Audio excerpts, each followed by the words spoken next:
ఈ మధ్యన నన్ను ఒక ఇద్దరు అడిగిన సందేహం ఏమిటంటే, పంతులు గారు మీ ఉచ్చారణ బాగుంది, మంత్రం బాగుంది, స్వరం బాగుంది, చూసి ఎందుకు చదువుతున్నారు, చూడకుండా మీకు రాదా అని అడిగారు. అయితే దీనికి నేనిచ్చే విశ్లేషణ ఏమిటి అంటే, మంత్రానికి ఒక పద్ధతి ఉంది.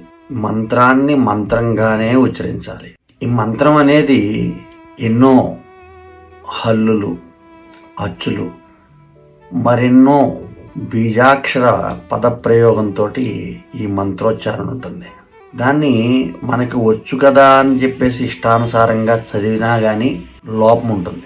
ఎవరో మెప్పు కోసం మనం చేయకూడదు అనేది నాకున్న నాలెడ్జ్.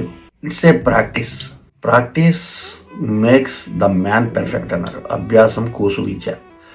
ఈ మంత్రం చదివేటప్పుడు దీంట్లో అచ్చులు, హల్లులు, ఆరోహణ, అవరోహణ, ద్విత్వాక్షరాలు, సంయుక్తాక్షరాలు, ఇలా రకరకాలుగా కొన్ని ప్రయోగాలతోటి మంత్రం అనేది ఏర్పడింది.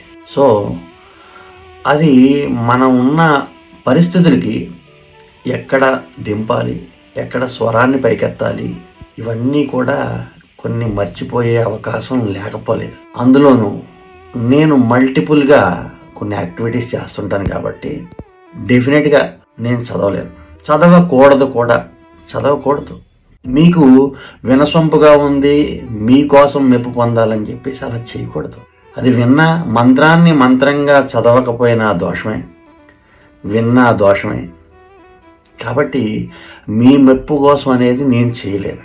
నేను ఎలా ఉండాలనుకుంటున్నానో అలాగే ఉన్నా ప్రస్తుతానికి. దాంట్లో ఎటువంటి మార్పు రాదు.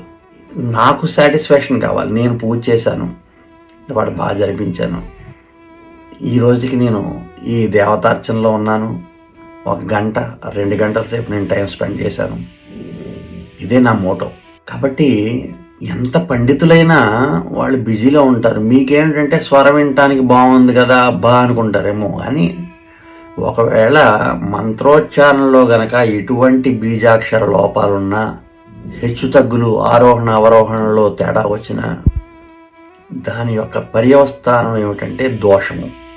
సంశ్లేష పదాలు అనేవి గనక మనం చెప్పుకున్నట్టయితే సంస్కృతి, జ్యోత్స్న ఇలాంటి పదాలండి. సంస్కృతి చూడండి, సంస్కృతి, ఆ సాకే 3 రకాలైన రేవకారాలు కానీ ఒత్తులు కానీ ఉన్నాయి అక్కడ. సంస్కృతి